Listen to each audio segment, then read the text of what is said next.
Surprise! If you thought I was gonna start the episode off with me running with my arms behind my back like some rejected Sonic character, then you're sorely mistaken.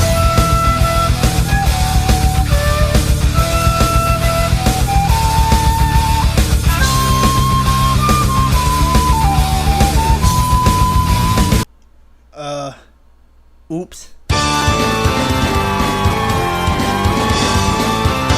Now, I'm sure if you check out some of my older videos, you'd see that I'm pretty big into anime. Not too big to where I consider myself a full-fledged weeaboo or anything, but decent enough to where I do watch it on my free time while also balancing it out with video games. You hear that? I'm not a fucking weeb, okay?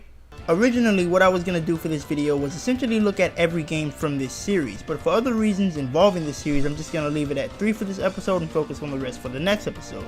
And what are we looking at today? Well, we're going to be looking at the Naruto Ultimate Ninja series, and as you can see, I only have the physical version of 2 of them. I lost the other ones a long time ago, unfortunately, so I have to resort to that good old-fashioned emulation until I can find the other ones online somewhere for a reasonable price. So yeah, this is Naruto, a series about ninja who run around with their arms behind their back like Sonic, wear sandals, sport tracksuits, and have blue headbands with metal plating on it. Definitely not the average ninja, which stood out to me more seeing as to how this was a more modern twist when it came to your typical ninja. Sure, they were really fast and had the weapons of everyday ninja, but they were also loud, energetic, colorful, busty as hell. Damn, this definitely caught my eye when stumbling upon it for the first time. And if you want the honest to god truth, the sole reason I got heavily invested in Naruto was thanks to Naruto Ultimate Ninja 2, and soon after I'd start to really get into the series, like watching the anime and reading the manga, collecting various merchandise like t-shirts, action figures, weapon replicas, and of course the video games. In fact, I went as far as to trade in my copy of Tekken 4 for Naruto Ultimate Ninja 1 because I love these games that much. If I wasn't watching the anime or reading whatever manga chapter I was able to come across at the time, the video games are where I spent the majority of my time, and as I mentioned earlier, the Ultimate Ninja games are what I played the most, and for good reason too. I'm gonna get into why shortly, but before that we have to start where the cycle started. So Ultimate Ninja was the birth of Naruto fighting games on PlayStation consoles, and what better PlayStation console to start this tradition off with than the PlayStation 2, my favorite console alongside many others I'm sure. The best way I guess I could explain the Ultimate Ninja games would be to call this a 2D fighter with new mechanics that fit the narrative of the Naruto series, being an anime of ninja who fight like Dragon Ball Z characters and run around like the cool blue dude with the attitude, which in my opinion fits because you have to remember, Naruto is an anime about fighting first and foremost, so the 2D fighter style fits more in my opinion over a 3D fighter, an RPG, and even arena fighters for that matter. I also feel like the 2D fighter style gameplay fits more in my opinion because of the competitive gaming aspect, which is ironic coming from me because I'm like the worst fighting game player in existence, but that's neither here nor there. So, this is the first game in the series, Naruto Ultimate Ninja 1. It's also the second game series to kick off the Naruto home console lifespan, releasing on the PlayStation 2 in 2003 and was created and published by CyberConnect 2 in Bondi. I'm pretty familiar with their work. They produced those Tamagotchi toys back in the day as well as a fair amount of other games like the Dragon Ball Z Budokai series and Star Fox Assault for the GameCube to name a few. I'm not gonna get into the story of Naruto. I'm assuming everyone here already knows what Naruto is and what it's about. It'd be a waste of time. In fact, Naruto Ultimate Ninja 1 doesn't even have a story. Instead, character sagas that follow the anime's story up to the Leaf Destruction arc, for some characters at least. Others are more based around filler for the most part, and I can understand why, seeing that some characters that are playable weren't present within some of the arcs that took place in the actual story. Think of the arcade mode in Street Fighter and how you can essentially play as each character individually with their own story. That's the best way I can explain it. For the first game in the series, it didn't have a cinematic story whatsoever, instead opting out for a more simple direction, introducing characters and their personalities. And yeah, they are introduced in the anime first, but not everyone has seen the anime or read the manga for that matter. So personally, I believe this was intentional to give fans a better understanding of the characters over the story. So getting into the menu real quick, it's pretty simple and has a fair amount of dynamic to go around. For starters, each option symbolizes a scroll and has a character to the right side explaining what option does what, and it's fully voiced by the actual voice actors from the anime. In fact, every voice actor from the anime is present in this game for their respective characters at least. Speaking of characters, there are 6 you start out with, and once you unlock all of the characters, the roster grows from 6 to 14, and for the first game in the series, the number of characters actually isn't that bad. You'd think the roster would be a lot shorter, maybe along the lines of 8 to 12 characters total, but instead they give us 14, and they actually play really well. Their gameplay is fluent and smooth and their models look really nice, but in order to unlock everyone first, we're gonna have to play through those arcs. So, that's what I did, and right off the bat, one of the first things I did before getting into the actual fight was go into the options and change my controls. See, normally in fighting games, especially for the PS2, they'd have you press the square button to attack, but these games don't do that. Instead, they do the exact opposite. In the Ultimate Ninja games, you normally have to press the circle button to attack, which in my opinion is a weird button layout to have initially. Look at Dragon Ball Z, Tekken, and Street Fighter. All of those games utilize the square button as a standard attack input, but then Naruto comes around and changes the cycle. And I guess it was probably done to give off a more unique twist when it comes to fighting games and how they control, but this just feels weird. So on to the actual attacks now. It's only linked to one button, and in my case it's the square button. By repeatedly pressing the attack button, you can pull off a preset combo, but that's not all you can do, as you can also use the D-pad to do directional combos, as well as start off the preset combo by pressing the square button, then following up with the D-pad in whatever direction you want the attack to go. They're sort of like combo strings where I'm adding on to the already predetermined combo, only difference here is they're not infinite. I think my personal favorite would have to be Hinata's moveset. It's really reminiscent to her fighting style in the anime, you know, the 8 trigrams and Hyuga style. I think everything was really well put together with her and Neji when it came to reenacting fighting styles and just how they act in the anime. You know, Hinata's still really shy, Neji's still overly confident, Naruto's still f***ing stupidly obnoxious, and Sasuke's still a dick. If you double tap down on the D-pad and press the attack button, you can pull off one of the 2 jutsu each character has. They're essentially this game's version of special moves, where they deal more damage than regular attacks, far more easier than other games like Street Fighter and Mortal Kombat, where they require you to do other commands with the analog stick and different button inputs. The other jutsu is done by doing one of those combo string like attacks I mentioned earlier. It varies on character which direction you need to link with the attack to pull off the other jutsu. In my opinion, just focus on double tapping down on the D-pad. It's quicker and easier and essentially deals the same amount, if not more, than the other jutsu. The amount of times you can use your jutsu and secret techniques rely on your chakra gauge, the gauge underneath the health bar. You can refill this gauge in one of 2 ways, by charging your chakra, which is done by holding down on the D-pad, or literally smack the chakra out of your opponent by hitting them hard enough against the wall or the ground. I'm pretty impatient when it comes to waiting for this to be refilled, so I'm sure you can guess which method I went with.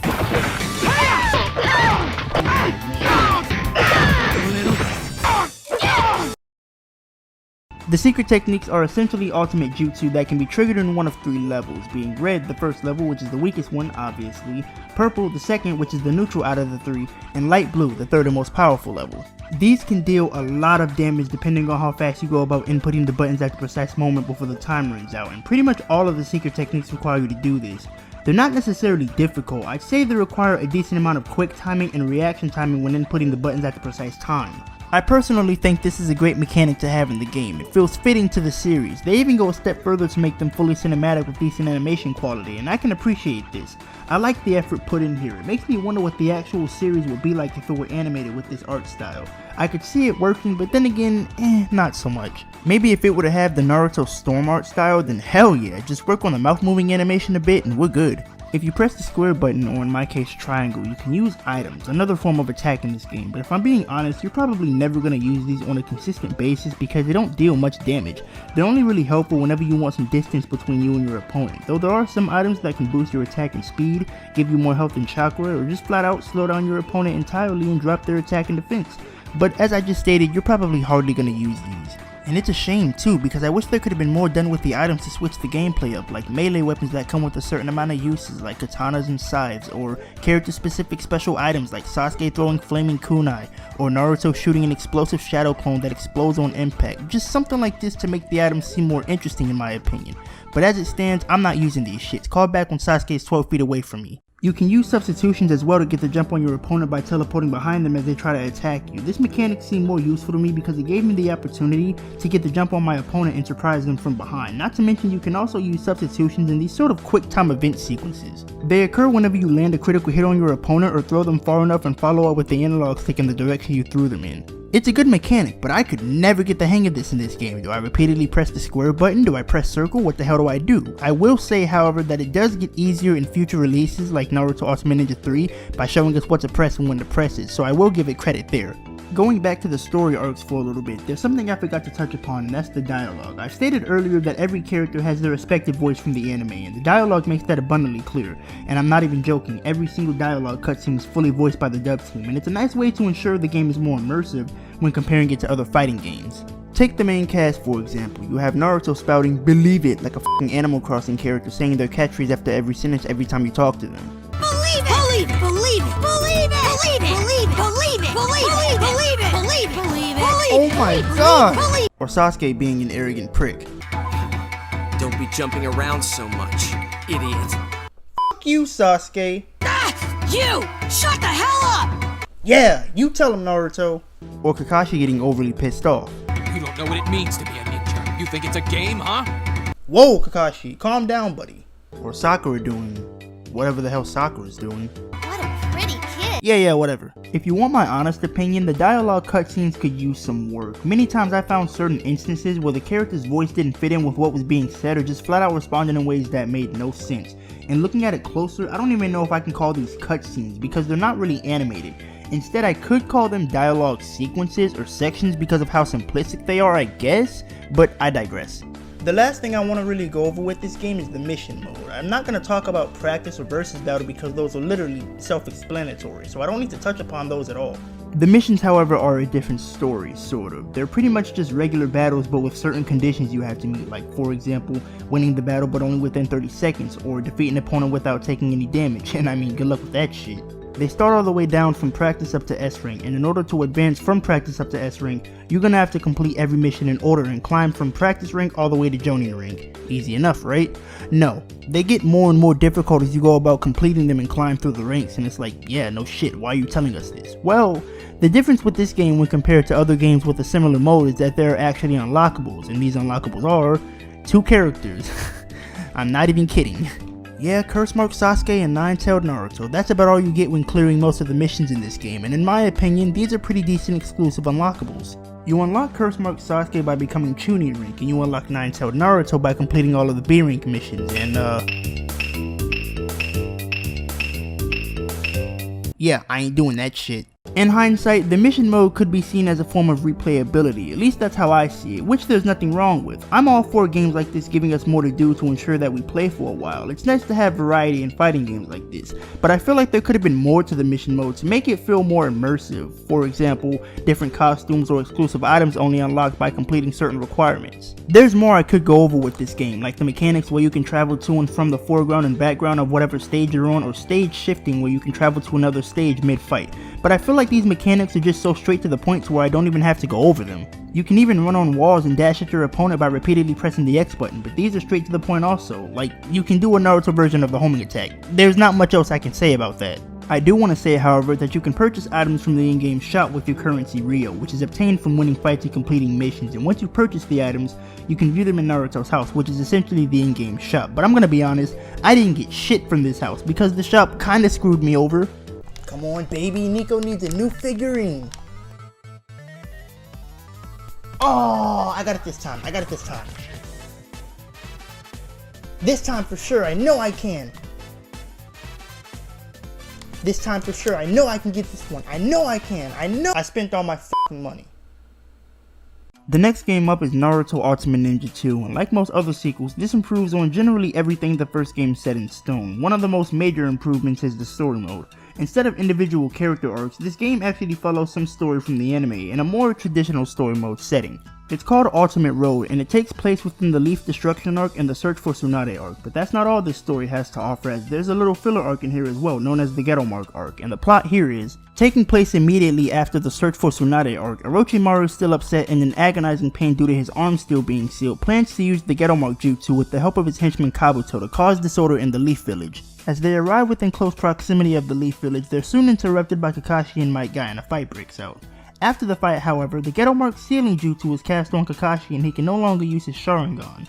Some time passes and soon after, the Ghetto Mark confusion jutsu is cast on Naruto, and now he's under Kabuto's control, brainwashing basically. And soon after that, the Ghetto Mark confusion jutsu is also cast on Orochimaru, that way he can perform the reanimation jutsu and bring back Zabuza, Haku, and the third Hokage to wreak havoc all over the Leaf Village.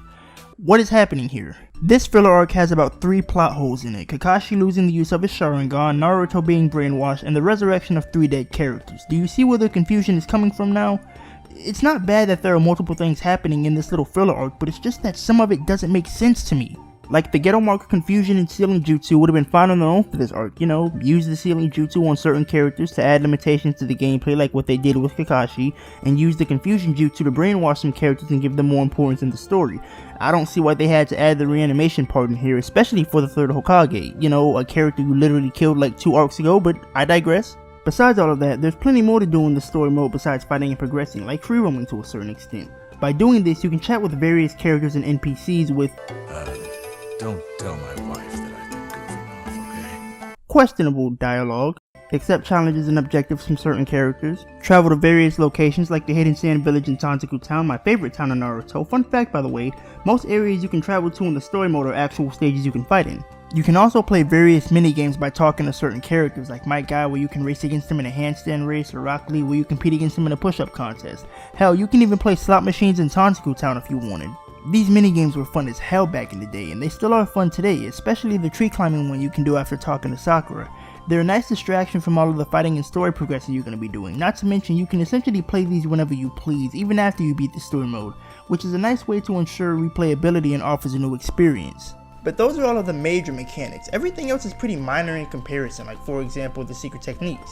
I'm not going to explain what these are again. The most noticeable difference here, besides some visual upgrades, added music, and the fact that more characters have their own secret techniques, are the button input styles. There are two new ways to go about pulling off your secret technique successfully, by repeatedly pressing a specific button and rapidly rotating the analog stick, both of which I find to be better than doing some f***ing quick time events when I'm supposed to be beating the shit out of my opponents, but whatever, it's fine. It's not like I wanted to watch Sasuke get his ass kicked, no. They're also a lot easier to pull off as opposed to the previous style, which again required a lot more quick reflexes and reaction timing. Not to mention it's kind of fun to just rapidly press the X button and rotate the analog stick over and over again to deal critical damage. The other minor mechanics mainly have to do with the core gameplay, for instance pulling off your jutsu attacks. Instead of mixing in a directional combo with the already preset combo the game gives you, you can now double tap up on the D-pad and press square to pull off the other jutsu, which I must add is so much more convenient than trying to pull off some directional combo with multiple characters in various directions that aren't even the same. What I'm trying to say here is I like this a lot. Everything else is, like I said earlier, minor. There aren't too many new additions besides characters, support characters, and stuff you can buy from the in-game shop, which is called Tantaku Market by the way, great attention to detail right there. The characters are one of the major inclusions. This is a fighting game after all, so it makes sense that the total roster of characters will grow alongside the games, boasting a decent whopping 32 characters, twice as many as the first game, and even gives us filler characters that weren't in the anime whatsoever. These characters are Taijutsu Naruto and Byakugan Hinata. Similarly to how you unlock Curse Mark Sasuke and Nine-Tailed Naruto in the first game, it's no different here except the requirements are different. Take Taijutsu Naruto for example. You unlock him by completing all of Might Guy's objectives in the story mode with Naruto, then once you complete all of his objectives, you have to go to Tantaku Town and purchase the Might Suit for a cool clean 100,000 Ryo. Now you may be asking, Niko, did you really scrounge up 100,000 Ryo with only a few hours of playtime? No. I have instead found an easier alternative way to unlock the rest of the characters.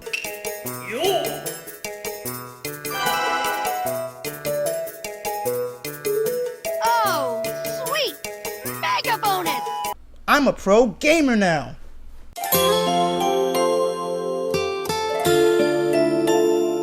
Both of these characters are pretty cool. I especially like Byakugan Hinata with her moveset being slightly different and her design change, which I must add looks fantastic by the way. She definitely became my most favorite character in the entire game. I mean, you could also mix in that Hinata's one of my favorite female characters as well, but who the hell cares about that?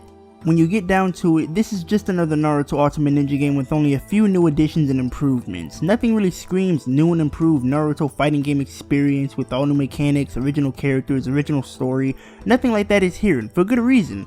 You have to remember that this is a sequel to an already established fighting game that this one just built off of. Well, I mean, most sequels are like that anyway. I'd never really jump into this game head first expecting the core gameplay style to change or for it to have these new major mechanics never before seen in a fighting game. That'd be like removing the spin dash from Sonic 2 and adding the boost formula with Unleashed gameplay. It just wouldn't work.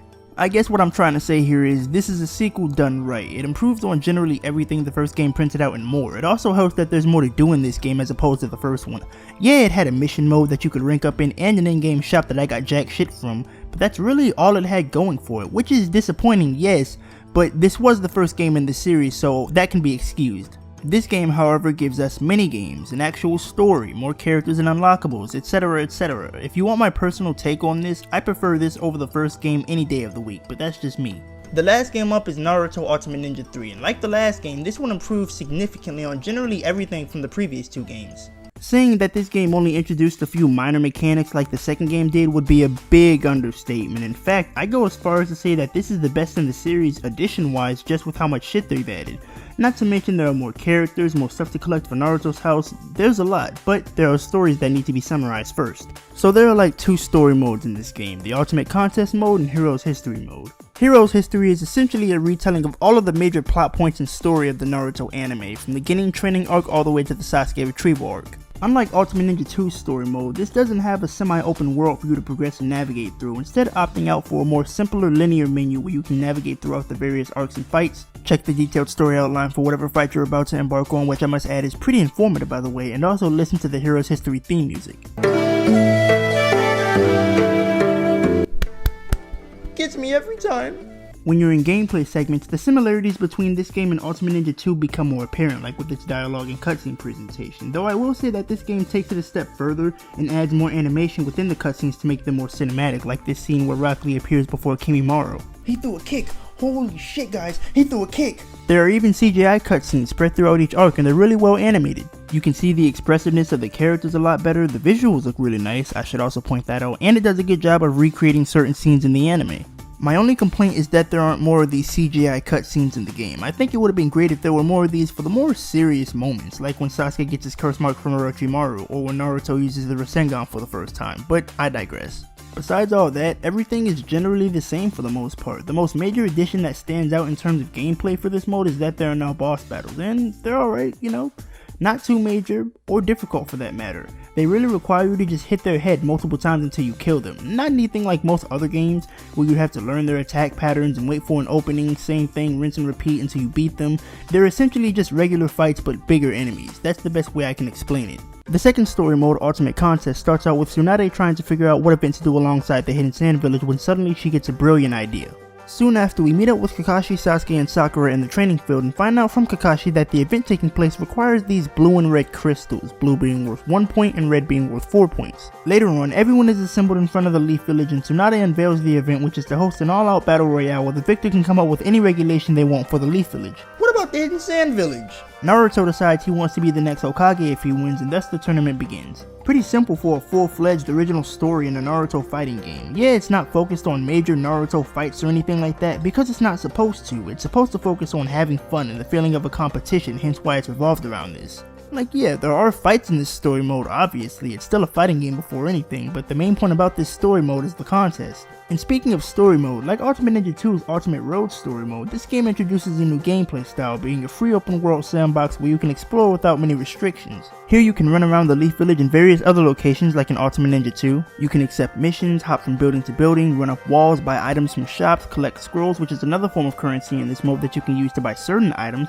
collect crystals, the list goes on and on. There's a lot to do in this mode, but before you get into all of the nitty gritty, you gotta stock up on those crystals. Now there are 60 to collect in order to advance through the preliminaries, which sounds like a lot, but it's really not. You can find these crystals faster than you can come up with 50 rings in Sonic games. I'm kidding of course, but finding these crystals is essentially really easy. You'd find them by just playing the game. Now that can mean stumbling upon them on the ground, breaking crates and other breakable items, completing challenges like buying Choji a bag of chips or giving Hinata medicine for example, talking to people and fighting multiple characters spread throughout various locations. Now I should also mention that not all of these methods are required, these are just some of the ones that I went with.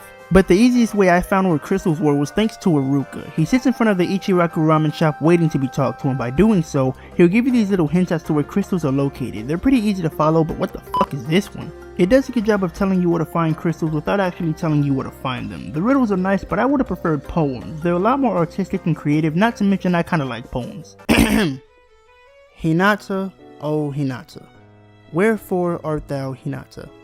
Sasuke is a bitch. I want him to fall in a ditch.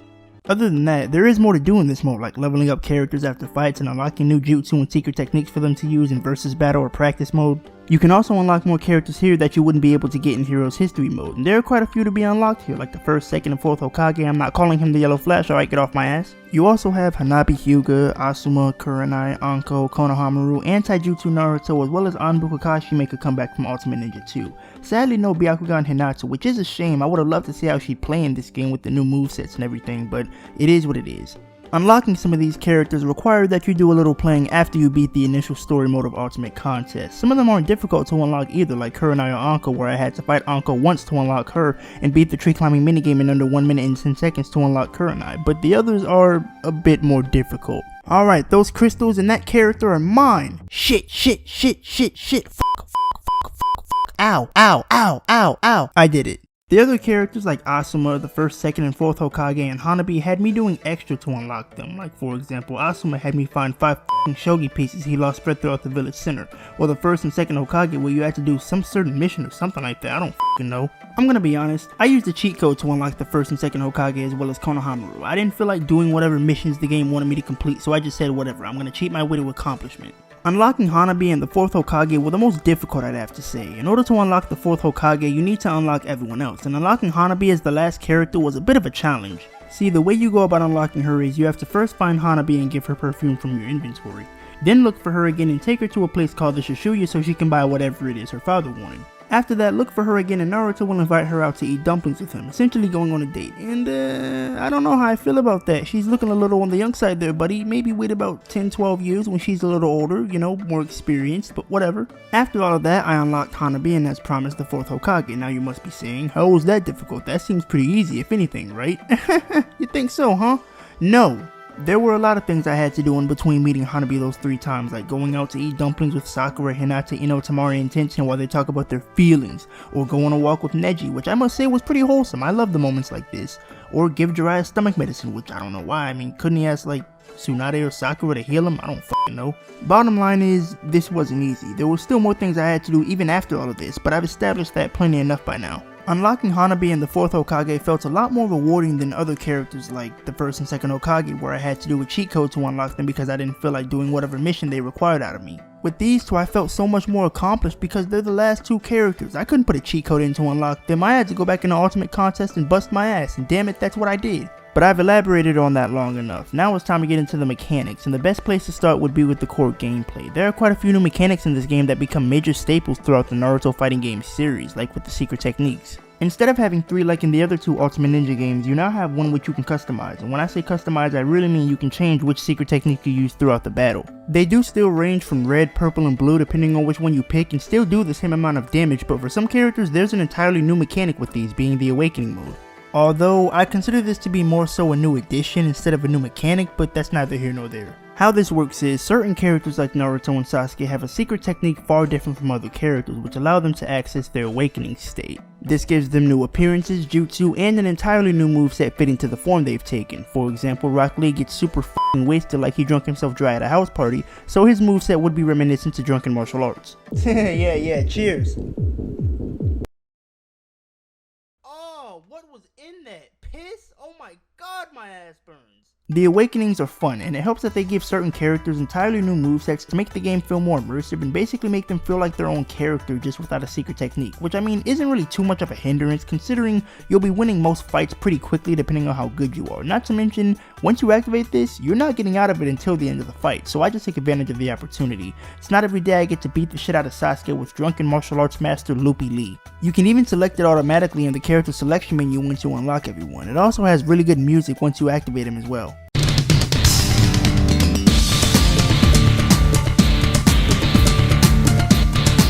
Alright, the next mechanic has to do with your jutsu, and by that I mean your down square. Basically what I'm talking about here are your chargeable jutsus. These aren't new, they were actually carried over from Ultimate Ninja 2 thanks to Anbu Kakashi and the 3rd Hokage, but there are more characters in this game with these, like Naruto and Sasuke with the Rasengan and Chidori. It works kinda like the secret techniques when you activate the 3rd and final one. It's the most critical, hence why it deals the most damage, so the same thing applies to the chargeable jutsu when you charge it up fully. It's only natural that it would deal more damage here than it would if it would be charged up halfway. This also ties in with the next mechanic being jutsu clashes. These are pretty much struggle battles like you'd see in other games like the Dragon Ball Z Budokai series. The main difference here is it works with various other jutsu from multiple characters, like Kiba's Fang over Fang versus Neji's rotation, or My Guy's dynamic entry versus Jiraiya's Rasengan. Some of these can get pretty bizarre and make no damn sense whatsoever, but that's what makes it interesting to me. I like the fact that we can experiment with some of these characters and pull off jutsu clashes that wouldn't even be possible in Naruto and just look plain stupid. Like, you can clash Sakura up against the 3rd Hokage's Earth-style mud wall. That's how creative you can get with these, and it doesn't make sense, like it looks ridiculous. My personal favorite out of the bunch would have to be Super Choji's Butterfly Bomb versus Curse Mark Sasuke's Black Chidori, and I guess you could say it's because they both have wings, which I must say do look nice, but I really like it because of how different it is. I mean, you never expect these 2 characters who have only had like 2 interactions in the entire series to be doing something like this. There's only so much Rasengan vs Chidori I can take before it eventually gets staler than Green Hill Zone and Sonic games. And I'm being serious, there's a lot of Rasengan vs Chidori, and a lot of Green Hill Zone and Sonic games. All in all, I think the Jutsu clashing is a pretty good mechanic. Was it added to compete with the Dragon Ball Z Budokai and Budokai Tenkaichi games? Maybe, I don't know. I do think that this is a good addition that changes up the gameplay even if by a little bit, which is good. It makes things less tedious that way. In my opinion, this is the best Ultimate Ninja game in the series. I like the new mechanics, the open world gameplay isn't bad, it has some subtle RPG elements in here with the leveling system which I do like, and the customization is a neat addition also. There were some more additions that returned from Ultimate Ninja 2, but they're not really that major to garner my attention, mainly minigames and collectibles for Naruto's house. Nothing else really screams big and brand new, but it does hope that you can do way more in this game as opposed to the previous two, and even went a step further to make it feel more immersive. That way it's a lot more fresh and innovative, giving it more room for creativity. So I guess when you boil it down, the Ultimate Ninja games are probably, in my opinion, some of the most competitive, complex, fleshed out Naruto fighting games out there. With its amount of replayability and other things to do besides just fighting, this series is definitely a step above the rest in terms of introducing new mechanics and gameplay styles to the already saturated 2D fighting game genre as it is. Not to mention it's based off of an anime that it can just copy and paste its story into to make things easier to understand for those not really interested in the anime or manga, but they don't just do that. Instead, they add minigames, original stories, decent unlockables, new characters, and a new way to experience the 2D fighting game genre as a whole. And with that out of the way, I'd like to thank everyone so much for watching. I hope you all have a great day, and until next time. Man, I really gotta cut loose on the Naruto running. I think it's giving me pelvic burns. Well, whatever. What do you think, Saturn? I don't care. Just as helpful as always. This is why I love you so much. How is it that you're able to talk again? That's not important. But I want to know. Don't you have something you need to be doing? You're right! My daily searching through a closet hoping to find physical copies of Naruto Ultimate Ninja 3, 4, and 5.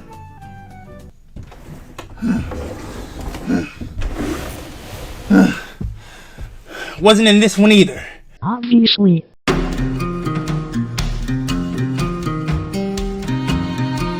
So I'm gonna be honest here, I hardly ever touched Naruto Ultimate Ninja 4, and Ultimate Ninja 5 was, and is still to this day, not available in the US, so I'm having to do this off of the PS2 emulator, which I don't condone whatsoever. There's no way I can record my PS2 at the moment, so it's just sitting underneath my bed collecting dust. Me and Ultimate Ninja 4 have a bit of a weird history. I never really had the most experiences with this game, mainly because I never owned it, and the only time I ever got to play it was whenever I was visiting a friend's house. Either that or I was watching Let's Plays on the game in 2009 with the really bad camera quality.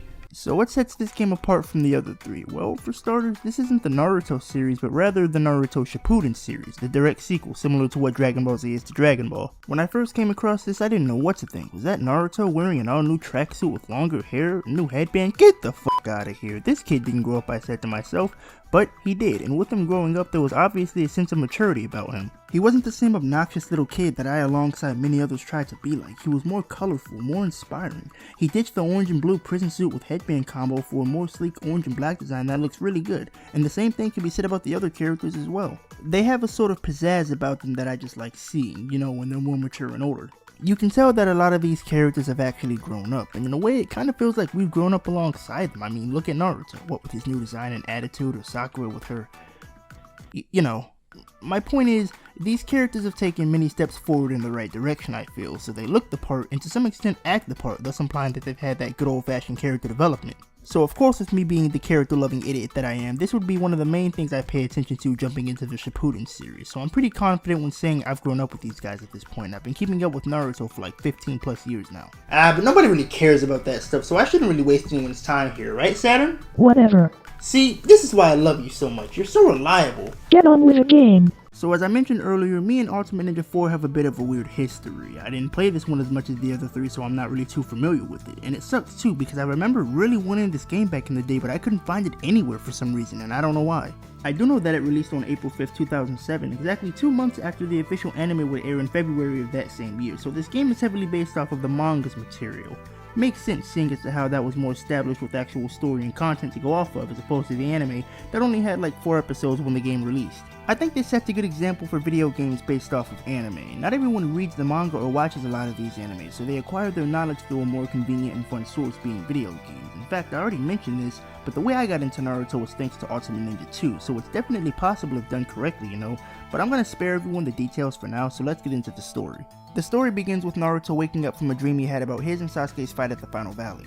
After waking up, Jiraiya is there to greet him and goes over his next training assignment, as this actually takes place a couple of months before Naruto returns home to the Leaf Village. Jiraiya then hands Naruto these white prayer beads that he has to put around both his arms and legs for the training to start, then casts a sealing jutsu on them to make them super heavy and explains that the beads will change color as he continues with his regular training. Soon after, they head to a small remote village known as the Tree Felling Village, where all of the villagers have gathered for a human sacrificing ceremony, where they've chosen this little girl named Aoi to be the sacrificial pawn. Wait, so you're telling me they've chosen this adorable little girl named Aoi to be a human sacrifice?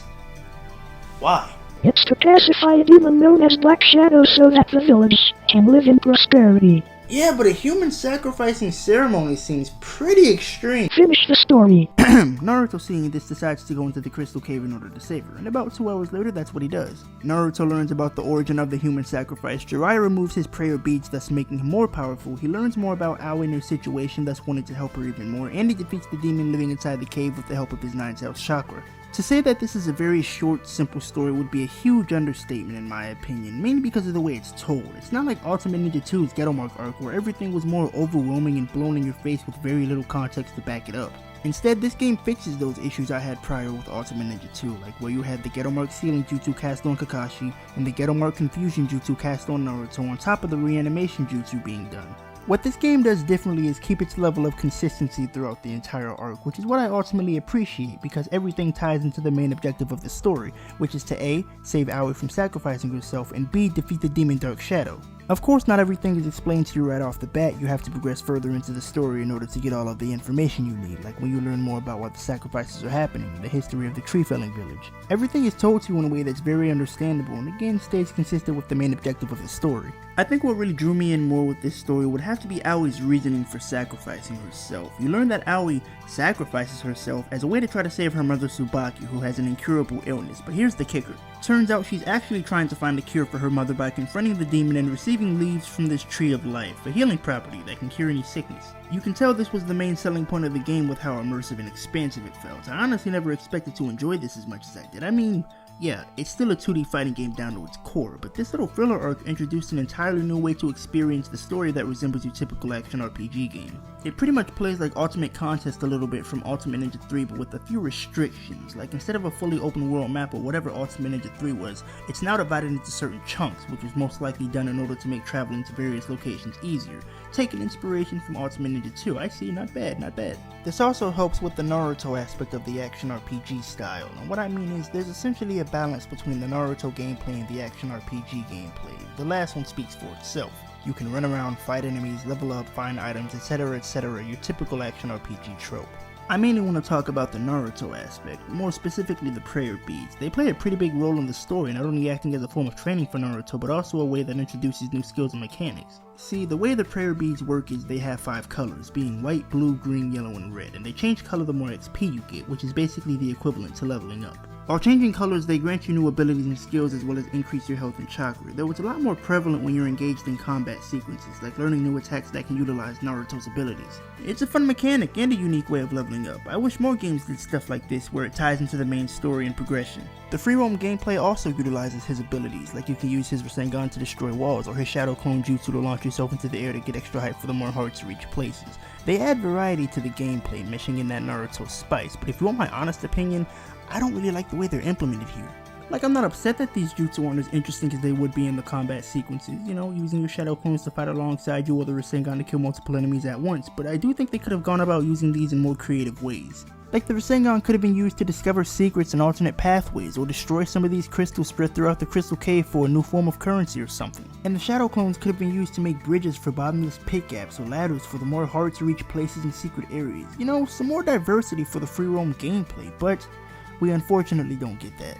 After this little side story is where the actual story of Naruto Shippuden begins, and like I said previously, I'm not gonna explain the story of Naruto Shippuden, that take way too long. All you really need to know is the story takes place from the beginning of Naruto Shippuden all the way up to when Naruto beats Itachi while on his way to save Gaara after being kidnapped by the Akatsuki. Pretty weird place to end off the initial story with the actual story in my opinion. I want to say it feels rushed, but then again this could have been done probably because there wasn't enough material to go off of in the manga, hence why this is so short in comparison and ends so abruptly. I feel like this should have ended at least at the end of the arc, you know, where they save Gaara and go back home, but it didn't, and now we get what feels like a half-assed arc that you can literally beat in under 3 hours. Like, I'm not mad that this part of the story mode was so short or anything. If anything, I expected it to be this long, seeing that this did come out 2 months after the anime, and I'm assuming the anime adaptation for a series this recognizable and established would come out pretty quick after the manga. But my main issue has to do with the ending. It's such a weird place to end the game in my opinion, especially with how abrupt and cliffhanger-ish it feels. I think it wouldn't be too far-fetched to say that this feels rushed, which in some areas it does. Remember, you can beat the entirety of this arc in no less than 3 hours, which is saying something considering the anime covered this arc within 32 episodes, while the manga finished it within 36 chapters, and the part where Naruto fights Itachi was only 3 episodes long, or by extension 3 chapters. Make no mistake that it's still a pretty decent retelling of Naruto Shippuden to some extent, but I'm saying that the overall story could have been handled a lot better and actually finished if they tried and took a little more time. Anyways, apart from all that, like Ultimate Contest and Ultimate Ninja 3 after you beat the initial story mode, there's a free mode where you can pretty much do whatever, and by whatever, I really mean you can catch up on tasks you were given during the actual story but were too occupied to finish. I'll be honest, I didn't care enough about the free mode to actually try and finish the game 100%, I just wanted to beat the game and move on. Not to mention, most things you'll be preoccupied with is either catching frogs that Jiraiya lost, which I only caught like 3, and take out Imposter Ninja. Oh my god, Sasuke can use Sexy Jutsu in Ultimate Ninja 2? Hey! What the? Who the hell are you? Isn't it obvious? I'm you. Why are you wearing your hat like that? That's not important. Kind of is if you're gonna be me. Shut up! The reason why I barged in is because I'm here to take over. Take over the bed? Your life. My wife? Your life. My scythe? Your life. My kite? Your life. Your life, damn it, your life! Oh, yeah, how are you gonna do that? I actually didn't think that far ahead. Makes sense. Look, I'm just here to take over someone's life. Look, man, I get you. Long day of work, minimal pay, wife's not giving you much attention. My wife? What are you talking about? Nobody ever knows. Can I go back to my reading of Sasuke using Sexy Jutsu in Ultimate Ninja 2? Not until I take over someone's life. Take over your own! Let's just have him take over yours. Good idea! Whoa, whoa, whoa! They're alright, you know, that's all I can really say about them, I guess. The main one I actually participated in was the imposter one, because I'm not going to look for like 15 different frogs spread throughout the entire open world map. I prefer to just play the game, beat the story, and move on, so that's what I did. And after you beat the story, you can move on to the hero mode, which is this game's version of Hero's History, and I have to say it's handled way better here in comparison to Ultimate Ninja 3. The story is explained in greater detail, which makes things much easier to understand. It has these nice illustrations that fit with the context of whatever's going on, which I must add are fully voice acted by the way, and the choice of music and animation quality aren't bad either. Sure, they're kinda ripped from Ultimate Ninja 3's Hero's History mode, but there was a fair amount of brand new music and animations as well to show that there is more effort put into this mode. And that's what I call good game design, because not only are we getting a returning mode from a previous game that we technically don't even have to touch at all, but they're going above and beyond to give us more content to make the experience better. I'd say my only gripe here with this is that you need a certain currency, so to speak, called the pieces of memory to advance throughout most of this mode. They're found in the story, and as you can see, I don't really have that many. This wasn't really on my bucket list. As I mentioned earlier, I just wanted to beat the story mode and go on with the rest of the game, which in hindsight wasn't really the best idea because I actually did want to continue playing through this. In fact, you know what I'm gonna do? I'm gonna go back into the story mode and nab the rest of those pieces of memory to ensure that my replayability won't be in vain. I love it! Getting into the mechanics, it's pretty much the same as Ultimate Ninja 3, just with a few new ones. For starters, activating your awakening. It's a lot different here compared to how it was in the previous game. In my opinion, it feels like it has a risk and reward factor to it. What I mean is, your health needs to be pretty low in order to even activate it now, and once it is that low, you can pull off a new secret technique called the reversal. It's kinda like the first 2 Ultimate Ninja games where you have more than one secret technique. The only difference here is you still technically have one secret technique, but it changes for specific reasons like this one, and I'd prefer it to stay like this, honestly. It feels a lot more rewarding knowing that as I'm close to the brink of losing, I can unleash this powerful awakening to bounce myself back into the fight no problem. See, with Ultimate Ninja 3's awakening mechanic, it felt like more of a prototype, you know, something you could just spring onto me at the beginning of the match, and it makes sense seeing as to how Ultimate Ninja 3 was the first game to have this, so I'm not upset, not in the slightest. If anything, I feel like it adds more balance to the gameplay now, acting as more of a handicap. Take the time where I have to fight Itachi as Naruto, for example. I got my ass handed to me multiple times against this edgy fuck. Tsukuyomi, take more damage, fight with the purple filter on. It never ended until I activated my reversal and unleashed my awakening, and I can proudly say from personal experience that it was definitely needed in that time of need. The next mechanic isn't as complex. It's really just a rock paper scissors like thing where you have to repeatedly press the button on whichever one you chose. It's very simple and straight to the point. I hardly ever came across this mechanic during my playthrough, and to be honest, it kinda reminds me of the jutsu clashes with the way it's set up. It has the struggle battle feel to it, basically to where you have to struggle more than your opponent to come out on top. It's very simple, hence why it's not as complex. The only major difference I see with this mechanic as opposed to the jutsu clashes is that this relies more on your decision making rather than a specific button the game tells you to rapidly press until you end up burning a hole in your controller. Damn it! If you want my honest opinion, I think this mechanic is alright, I guess. As I mentioned earlier, I didn't really use this that much, so I can't really say much about something I hardly ever used, so that's it, I guess. Other than that, I think this game was handled pretty well. It has enough going for it to justify that it's a brand new game experience while also sticking to its Naruto Ultimate Ninja roots. Am I a bit salty about the weird ending point of the story? Yes, but that can be overlooked by everything else the game has to offer. Remember, the story isn't the only selling point of this game. The main one, yeah, but there are still other aspects and elements that make this game feel like its own experience, as I've just stated. With it having its own filler story that stays really consistent throughout the entirety of the arc and the hero mode feeling a lot more immersive, plus the inclusion of new and returning characters, I'd say this is well past the typical fighting game sequel trope in my opinion. This also helps because it's going based off of the Naruto Shippuden series, which at the time, for me at least, I consider this to be its own series instead of just a continuation of a series that came before it. Regardless, I honestly found this game to be really fun and had a good time with it. Will Ultimate Ninja 5 match up in comparison? Let's see. Alright, this game is a little different. As I've already mentioned, I'm using an emulator to run this because that's literally the only way I'm able to play the game. What I mean is, this game never released in the US, only Japan and Europe, as there was going to be an American release most likely around the time the European version came out, but unfortunately due to time constraints, the game never saw the light of day in America. It's also weird because the European version of this game released in 2009 for Naruto's 10th anniversary, while the Japanese version released in 2007. So I can only assume they must have had issues dubbing the game over to English because this game is only dubbed in Japanese, which is fine. I'm okay with playing the game as is just as long as I can read it in English. That's all that matters. I'm not gonna let Japanese voices break my immersion, so let's get into the game. On to the story first. It's not a continuation from where the story ended off in Ultimate Ninja 4. Instead, it retells the story in a bit more of a quicker manner, and what I mean is, it removes a lot of the side elements like filler, missions, and dialogue to make it longer and actually stay on track with the anime and manga. So removing the unnecessary aspects can make it a lot more engaging in my opinion, and CC2 did not disappoint as the story takes place from the beginning of Naruto Shippuden all the way up to when Team Kakashi reunites with Sasuke for the first time, and actually ends off at a point that makes sense. I'm not gonna repeat myself on how I feel about Ultimate Ninja 4's Shippuden story arc. I just feel like this one is 10 times better because it actually ends once you finish the arc instead of halfway through the first one like in the previous game. I also really like the pacing, not too many unnecessary side elements getting in the way here. Like yeah, there are side missions and other things you can do while playing through and after you complete the story, but most of them actually tie into it, so you're gonna have to do them regardless, but they can make things a lot more interesting at times.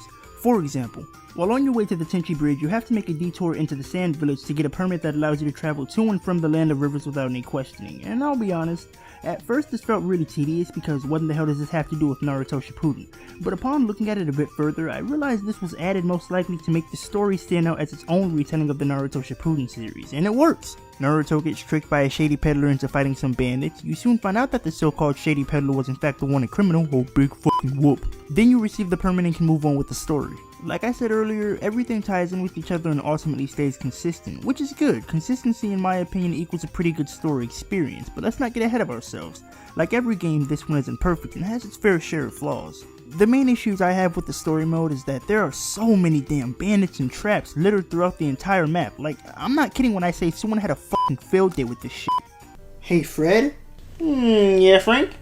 Yeah, it's about these bandits and traps. Where would you like them to go exactly? And just place them anywhere. Anywhere like everywhere? Whatever works for you, buddy. Okay.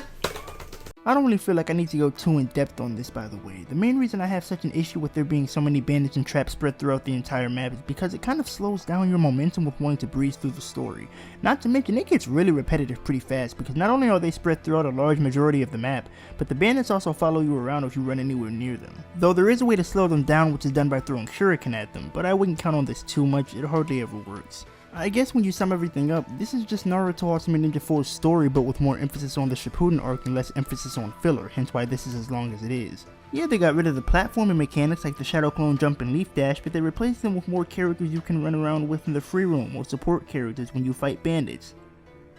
This was Naruto's 10th anniversary. Like, we're actually doing platforming in this game, and they thought it'd be a great idea to remove the mechanics that we ultimately needed for characters we can only run around with for like 5 minutes. Why? That seems so half-assed to me. But besides all that, everything else is generally the same for the most part in terms of the core gameplay. The newest additions are pretty bare and lackluster in my opinion, mainly having to do with your secret techniques. One is the inclusion of this new link mode, which is basically a team secret technique between you and a certain character, while the other is a timing mechanic, pretty much like quick time events or rhythm games. I can't really say too much about these because 1, I've only used them like twice, and 2, they're probably the most self-explanatory mechanics in the entire series. I mean, it's cool, you know, new ways of going about pulling off your secret techniques. Cool, but as I mentioned earlier, these are still pretty bare and lackluster in comparison to what the other games gave us, which isn't a bad thing because they make up for it with the story, ensuring a better experience for us to enjoy. And alongside the better story also means a better character roster, and I have to say I am very impressed with this character roster. Fuck me, there are a lot of characters in this game. Even the Yellow Flash is back, and he wasn't even in Ultimate Ninja 4, which was a huge letdown. Actually, he is in the game as a final unlockable character. Dumbass. See, the reason why I haven't really gone over Ultimate Ninja 4's roster is because it didn't really have that much of a lineup of Shippuden characters, which I just think is a bit disappointing considering this is supposed to be the new Naruto experience, yet 85% of the roster is taken up by Ultimate Ninja 3 characters. As with this game, my prayers have been heard. There are so many Shippuden characters in this game, and they all fit really well. Team Asuma, Team Kurenai, the new and improved Team Kakashi with Sai and Yamato. Sasori has his different forms in this game. Hell, even Sasuke is here. You know how I feel about Sasuke, but I kinda have a soft spot for Shippuden Sasuke, so I guess I'll cut him some slack. Out of all of these characters, I'd say there are only like 2 that I consider to be my top picks in the game, Shippuden Neji and Shippuden Sasuke. They both have that moveset that just kinda does it for me, you know, and feels more fitting to their actual character, like they've actually improved with their fighting style as time went on instead of feeling exactly like they did in previous games. With Naruto Shippuden revolving around everyone being older, it only makes sense that their fighting style and moveset would progress alongside them, ensuring that they're taking the natural direction forward instead of running from the Hidden Leaf Village to the Hidden Sand Village backwards. Basically, everything comes down to consistency, which is what I feel a series like this needs in order to promise a good experience, because if we never had consistency in these games, everything would just be all over the place. The story, the gameplay, the characters and their movesets, it'd be a complete fucking mess. If you want my thoughts on everyone else, they're fine, you know. Everyone's here now, both new and old, with the exclusion of some filler characters, yet they still add the 4th Hokage. That's such a missed opportunity in my opinion. Like, this could have been the Ultimate Ninja game to house every single character in the entire series. This was Naruto's 10th anniversary title after all. Like, we could have gotten Taijutsu Naruto, Byakugan Hinata, Anbu Kakashi, even Nine-Tailed Naruto and Curse Mark Sasuke from Ultimate Ninja 1. There were even original characters in the Japanese version of Ultimate Ninja 2 that we could have gotten added here. But no, the 4th Hokage is enough. When you boil it down, Ultimate Ninja 4 and 5, while not as fun as the previous 3 games, were a lot more immersive and engaging in my opinion. You know, almost like I'm experiencing Naruto Shippuden for the first time again. I like the new approach that CC2 went for with these 2 games. I really like it actually, and I feel like if they were to continue with these games as is on the next gen lineup of consoles with better mechanics, enhanced graphics, and online play, then these could have easily been some of the most competitive fighting games out there. Sounds like you should contact CC2 about this. I don't really feel comfortable contacting them unless I own all the physical version of their games. Well, I guess you won't be getting that Ultimate Ninja 2 remake. You know, now that you put it like that, I think I'm going back in that closet for another search. I've been in here for 6 hours already and I still can't find them. Where the fuck could they be?